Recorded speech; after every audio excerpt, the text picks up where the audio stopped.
할렐루야. 오늘도 옆 사람 축복하는 시간을 갖겠습니다.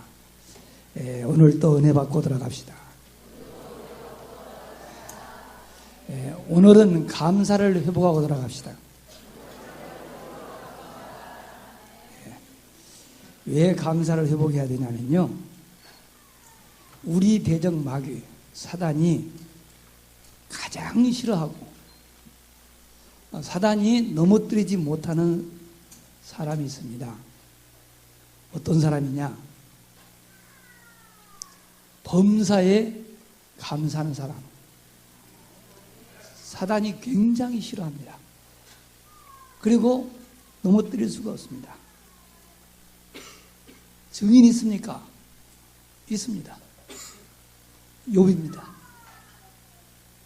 성경 읽어보면은 욥기라는 책이 있죠. 욥기에 보면은 어느 날 갑자기 욥의 집에 큰 재앙이 왔어요. 하루아침에 엄청난 재물 싹 날아가 버렸어요. 재물만 날아간 것이 아니고 자녀들이 한 날 한씩 같이 다 죽어버렸어요. 얼마나 황당했겠어요. 기가 막히죠. 그런데 그때에 욥은 뭐라고 말하냐? 주신 이도 여호와이시요 거두시는 이도 여호와이시오니 여호와의 이름이 찬송을 받으실지니이다 라고 고백을 합니다. 정상적인 생각을 가지고 그 말을 보면은 돌았지, 너무 큰 충격을 받아서 돈 것 아닌가 할 만큼 우리들하고는 전혀 다른 생각을 해본 겁니다. 여러분, 찬송은 감사의 최상의 표현입니다. 어려운 일을 당하면 불평, 불만하는 것이 정상인데 욥은 그렇지 않았습니다. 그래서 사단은 욥의 입에서 하나님을 원망하고 불평하도록 하려고 이제 욥의 몸에 악창이 나게 했어요. 가려워서 견딜 수 없도록 만들었어요. 어느 정도 심했냐? 성경에 보면은 기화 있잖아요. 지붕년 기화를 보겠어요. 그걸 긁었다. 그래도 원망하지 않으니까 욥의 아내를 통해서 충동질한다. 이래도 순전함을 지키기는 야 여호와를 저주하고 죽어라. 그때 욥이 뭐라고 하는지 아십니까? 어찌하여 그대가 어리석은 여자 같은고 라고 하며 하나님을 원망하지 아니하였더라. 사단이 도무지 안 되겠다 해서 떠나가 버렸어요. 그리고 그 이후에 욥은 갑절의 축복받았어요. 여러분, 오늘 추수감사주일입니다. 추수감사주일은 한 해 동안 하나님께서 베푸신 그 은혜를 생각하며 우리의 마음을 담아 주님께 예배하는 날인데요, 오늘 본문에 보니까 항상 기뻐하고 쉬지 말고 기도하고 범사에 감사라, 이것이 그리스도 예수 안에 있는 하나님의 뜻이니라고 말씀하셨습니다. 그러나 우리 삶을 돌아보면은 범사에 감사하지 못하고 살지 않았습니까?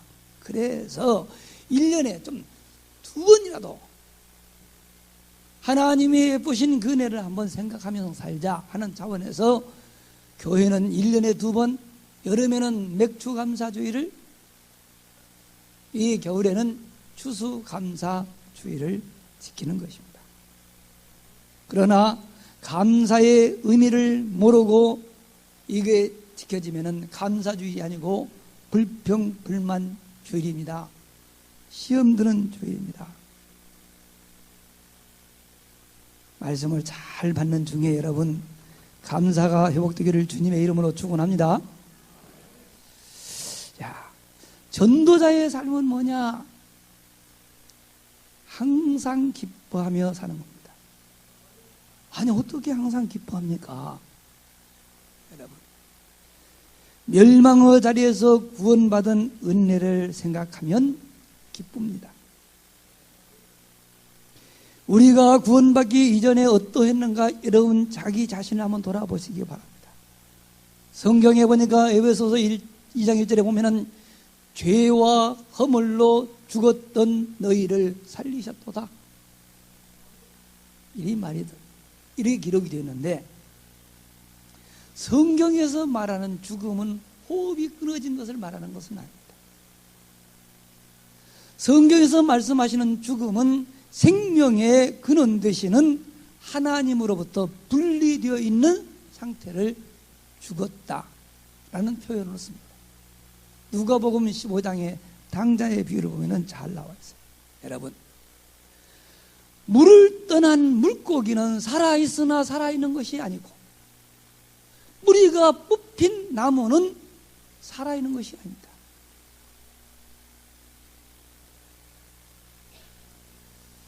원래 우리 인간은 하나님을 떠나 살 수 없도록 창조되었습니다.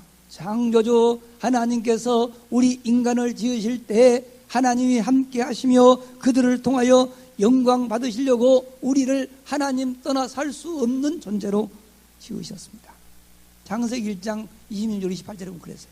그런데 불행하게도 우리 인류의 시조인 아담과 하와는 하나님의 말씀을 불순종하는 죄를 짓고 하나님으로부터 분리가 되었어요. 그래서 로마서 3장 23절에 보면은 모든 사람이 죄를 범하였음에 하나님의 영광에 이르지 못하더니 그랬습니다. 이사야서 59장 1절로 2절에 보니까 여호와의 손이 짧아서 구원하지 못하심도 아니요 귀가 둔하여 듣지 못하심도 아니라 오직 너희 죄악이 너희와 하나님 사이를 갈라놓았고 너희 죄가 그의 얼굴을 가리어서 너희에게 듣지 않으시게 함이라고 하였습니다. 그리고 하나님을 떠나 사는 사람들은 이 세상의 풍속을 쫓아 살며 공중 권세 가진 사단에게 종로로 산다고 에베소서 2장 2절에 보면 기록이 되어 있습니다. 그래서 불신자들을 자세히 보십시오. 그들은 우상 숭배를 합니다. 사주팔자 운명에 완전히 묵혀 고통을 당합니다. 영적인 사실을 모르니까 오직 육신만을 위해서 열심히 일을 합니다. 그리고 자기 마음에 원한 대로 하는데 하나도 이루어진 것이 없어요. 그리고 항상 마음이 불안합니다. 왜 그럴까요? 성경에 보면 본질상 하나님의 진노의 자녀였더니 하나님의 진노가 그들 위에 있기 때문에 하나님을 떠난 사람들의 마음은 항상 불안해요. 그 자리에서 하나님 우리를 구원하셨어요. 아니, 그러한 자리에는 우리를 구원하시려고 하나님의 아들 예수님이 오셔서 우리의 모든 죄를 대신 지시고 십자가에서 죽으셨다가 부활하셨습니다. 그 예수님 직접 말씀하십니다. 인자가 온 것은 섬김을 받으려 함이 아니요 도리어 섬기려 하고 자기의 목숨을 많은 사람의 대속물로 주려 함이니라. 이 말씀 그대로 예수님은 십자가에서 죽으시며 마지막으로 이런 말씀을 남기셨습니다. 내가 다 이루었다. 예수님은 우리들을 죄에서 구원하시기 위하여 십자가에 못 박여 죽으시면서 마지막 순간에 어떻게 하시냐 아십니까? 요한복음 19장 34절에 보면 로마 군인 옆구리를 찌르매 물과 피를 다 쏟으셨더라. 이 사실을 누구보다도 잘 알고 있는 베드로는 이렇게 말합니다. 그리스도께서 단번에 죄를 위하여 죽으사 의인으로서 불의한 자를 대신하셨으니 이는 우리를 하나님 앞으로 인도하려 함이니라. 베드로는 3장 18절에는 말씀입니다.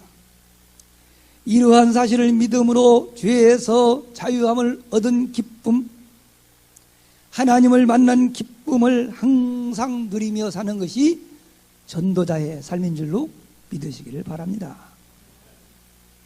두 번째로 깨달은 복음의 비밀을 누리고 사는 것이 전도자의 삶입니다. 복음이라고 하는 것은 인간의 힘으로는 도저히 해결할 수 없는 인생의 근본 문제를 해결하기 위하여 하나님께서 주신 언약의 말씀입니다. 디모데전서 2장 4절에 보니까 하나님은 모든 사람이 구원을 받으며 진리를 아는 데 이르기를 원하시느니라고 하셨습니다. 그렇습니다. 하나님은 당신의 형상으로 지음받은 우리 인간이 멸망하는 것을 원치 않으십니다. 그래서 범죄한 아담에게 여자의 후손을 언약으로 주시며 그를 기다리라고 하셨습니다.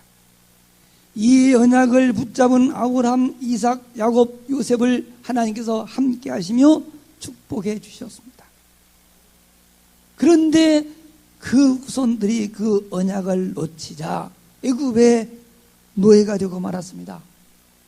430년 동안 노예 생활하던 그들에게 하나님은 모세를 통하여 또 다른 언약을 주십니다. 그게 출애굽기 3장 18절의 희생제물입니다.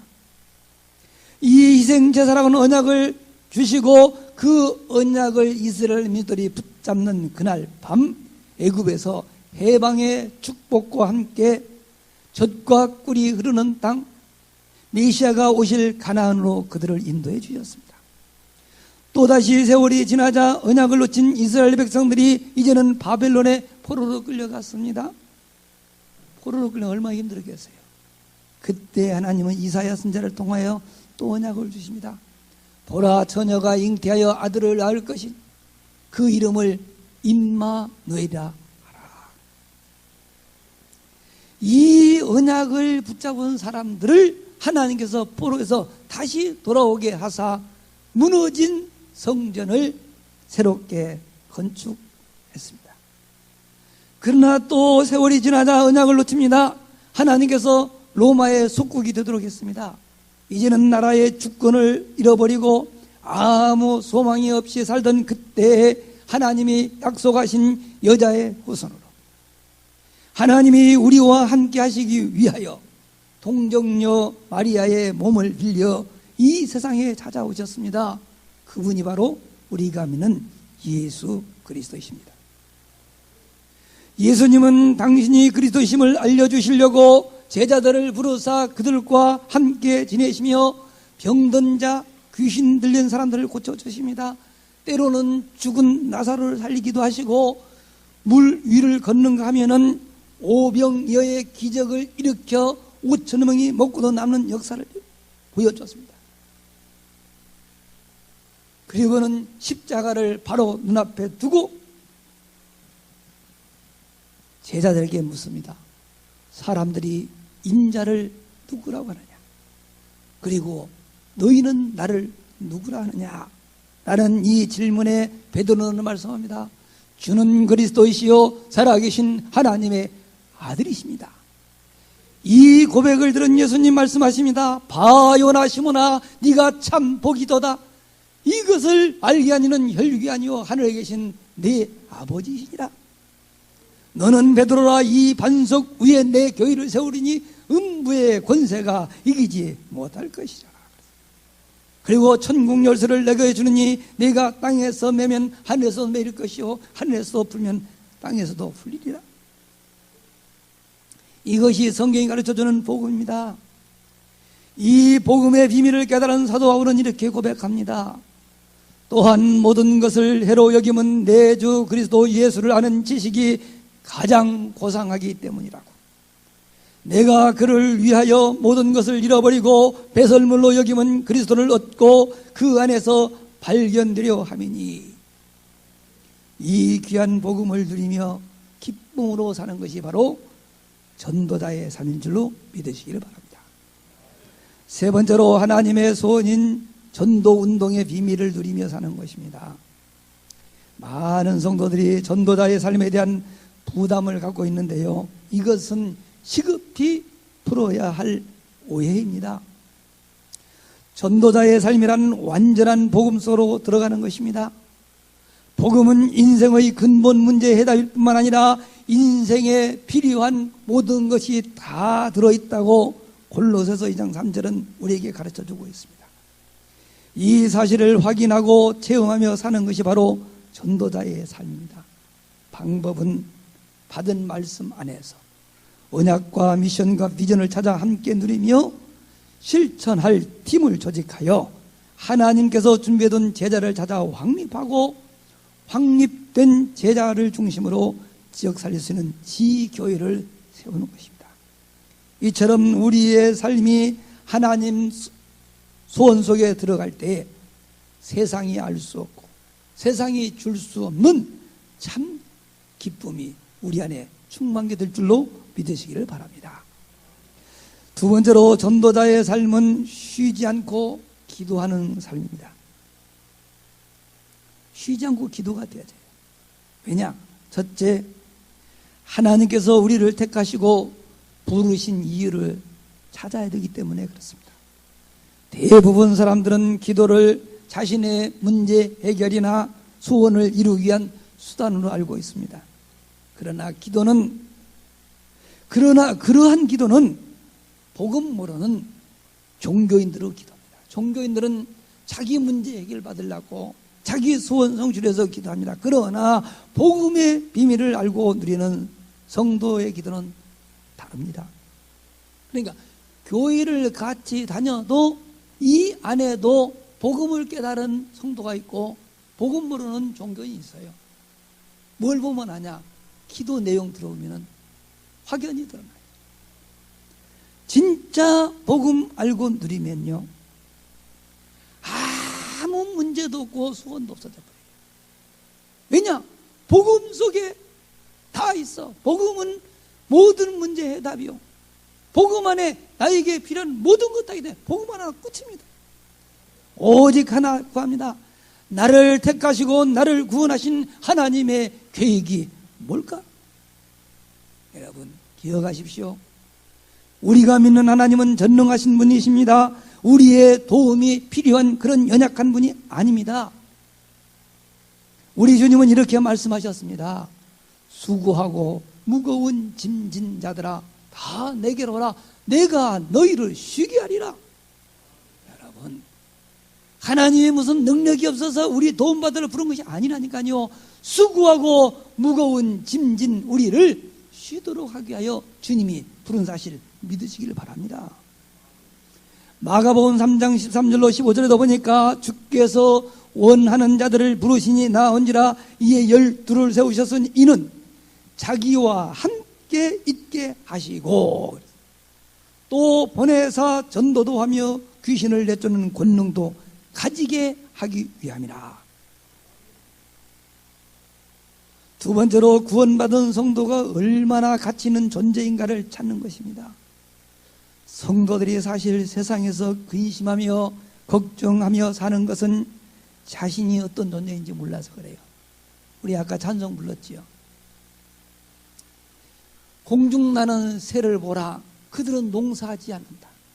곡식은 모아 창고에 들이지도 않는다. 그런데 하나님이 그들을 먹이시지 않느냐. 하물며 너희일까 보냐. 그래도 우리 찬송했잖아요. 우리가 진짜 하나님을 믿는다면 무엇을 먹을까 마실까 이것 때문에 염려 근심걱정 안 합니다. 무엇을 입을까 걱정하지 마라. 들의 비에는 백합화를 봐라. 솔로몬을 입은 것도 그뿐만 못하는데 잠깐 있다가 불 속에 들어가는 들불도 입히시거늘 하물며 너희일까 보냐. 이게 믿어져야 되는 거야. 그걸 늘 생각하는 거야. 여러분, 구원받은 성도는 전능하신 하나님이 성령으로 함께 하십니다. 고린도전서 3장 16절에 보니까 너희가 하나님의 성전인 것과 하나님의 성령이 너희 안에 계시는 것을 알지 못하느뇨? 마태복음 28장 20절에서 주님 말씀하십니다. 볼지어다 내가 세상 끝날까지 너희와 항상 함께 있으리라. 이 말씀을 붙잡고 나와 함께 하시는 하나님을 찾아 누리고 그 하나님의 소원을 찾아 그 속으로 들어가는 것이 바로 기도인 줄로 믿으시기를 바랍니다. 세 번째로 구원받은 성도의 사명을 찾는 것입니다. 기도를 쉬지 않는다고 하는 것은 날마다 순간순간마다 나를 향한 하나님의 계획을 찾고 나를 통해서 이루시고자 하시는 그 사명을 찾기 위한 것입니다. 그럼 구원받은 성도의 사명이 뭘까요? 성도의 사명은 오직 하나, 자신이 누리고 있는 이 복음을 주변에 있는 사람들에게 전달하는 거예요. 그게 전도자의 삶이요. 사도행전 1장 8절에 보니까 오직 성령이 너희에게 임하시면 너희가 권능을 받고 예루살렘과 온 유대와 사마리아와 땅끝까지로 내 증인들이라고 그랬고요. 마가복음 16장에 보면 만민에게 가서 복음을 전파하라 하셨고, 마태복음 28장에 보니까 모든 민족들에게 가서 제자를 삼아 아버지와 아들과 성령의 이름으로 세례를 베풀고 내가 너희에게 분부한 모든 것을 가르쳐 지키게 하라. 이게 우리를 구원하신 주님께서 주신 사명인 줄로 믿으시기를 바랍니다. 그래서 이 사명을 감당하기 위하여 주님께서 약속하신 성령의 충만함을 구하는 것, 이게 우리가 해야 할 기도인 줄로 믿으시기를 바랍니다. 근데 이거는 쉴 수가 없어. 순간순간 호흡 있는 동안 계속 하는 거예요. 마지막 세 번째로 전도자의 삶은 범사에 감사하며 사는 것입니다. 뭘 감사합니까? 왜 감사합니까? 첫째, 우리의 정체성을 바르게 이해하면 감사가 나옵니다.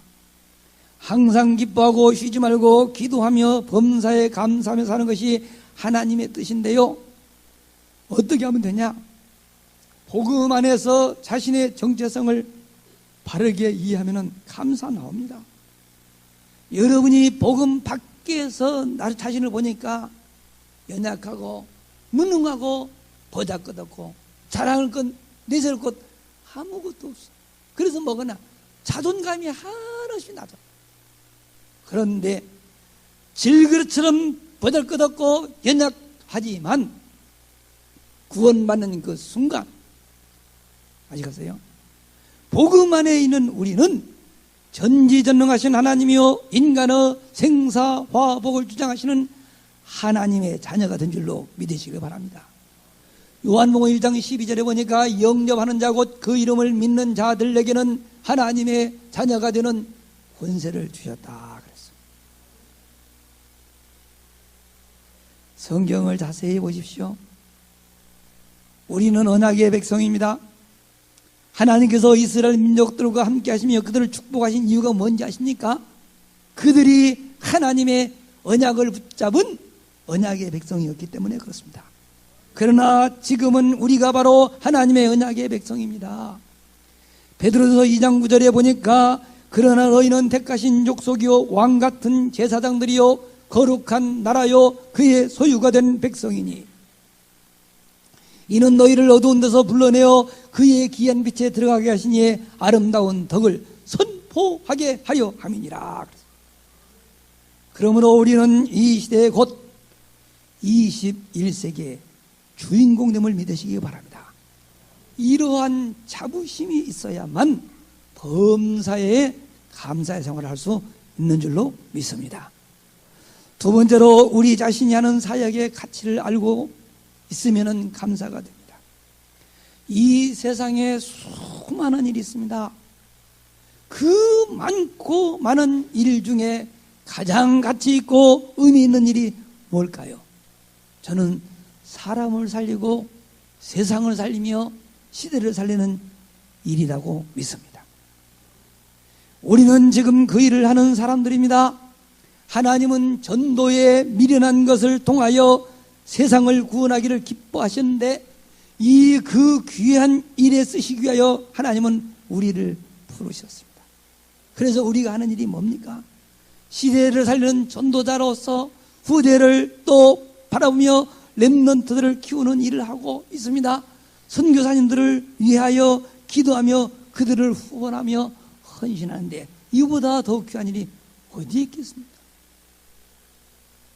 작은 일 같지만 우리는 살리는 일을 하고 있는 거예요.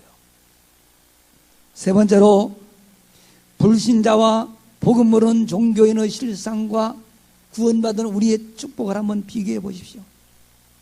지금 이 순간에도 세상의 불신자들은 하나님을 모르기 때문에 사단에게 종노릇하고 있습니다. 붙잡고 보면 아무것도 아니요. 여러분 지금 없는 거 있죠? 가져보세요. 별것도 아니요. 이런 하찮은 것 때문에 내가 그동안에 그렇게 했었는가?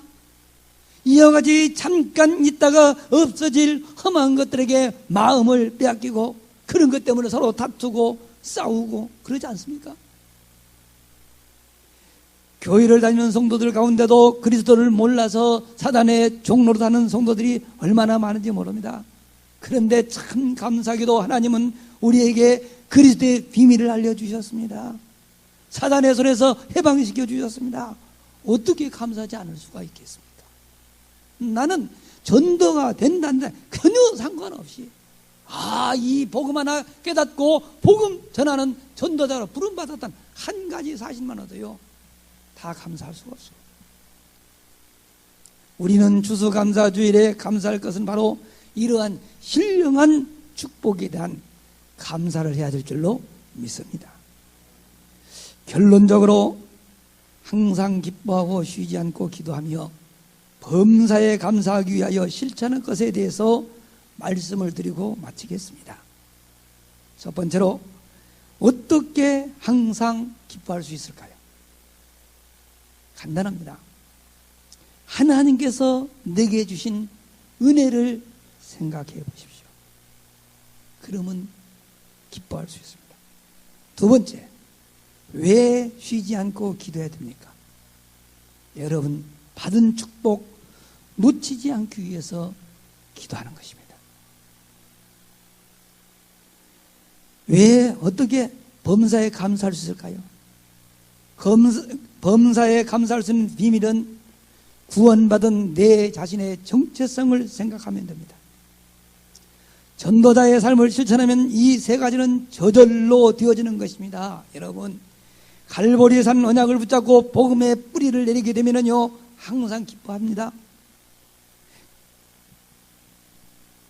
감람산 언약을 붙잡고 오직 기도 속에 들어가면 자신의 정체성과 사명이 보입니다. 그리고 강단 메시지에서 언약 미션 비전을 붙잡고 포럼하고 실천하면 범사에 감사의 생활을 할 수가 있습니다. 이번 한 주간 동안 말씀 묵상하면서 감사가 회복되어지기를 주님의 이름으로 축원합니다. 기도하겠습니다. 참 좋으신 주님, 추수감사주의를 맞이하여 우리에게 잃어버렸던 감사를 다시 회복할 수 있도록 말씀을 주셨으니 감사를 드립니다. 전도자의 삶은 그리스도 예수 안에 있는 하나님의 뜻인 항상 기뻐하고 쉬지 않고 기도하며 범사에 감사하는 삶이라고 오늘 또 말씀을 주신 주여, 우리 주님께서 갈보리산에 주신 그 언약을 붙잡고 복음의 깊은 뿌리를 내리게 하여 주시며 감람산의 언약을 붙잡고 오직 기도 속에 들어가게 하여 주시며 강단 메시지 속에서 언약과 위션과 비전을 붙잡는 전도자의 삶이 우리 모두 성도들에게 이루어지게 하여 주셔서 항상 기뻐하고 쉬지 않고 기도하며 범사에 감사할 수 있는 우리 호산학교의 전 성도들이 되어지게 하여 주시옵소서. 우리 구주 예수 그리스도의 이름으로 간절히 기도드리옵나이다. 아멘.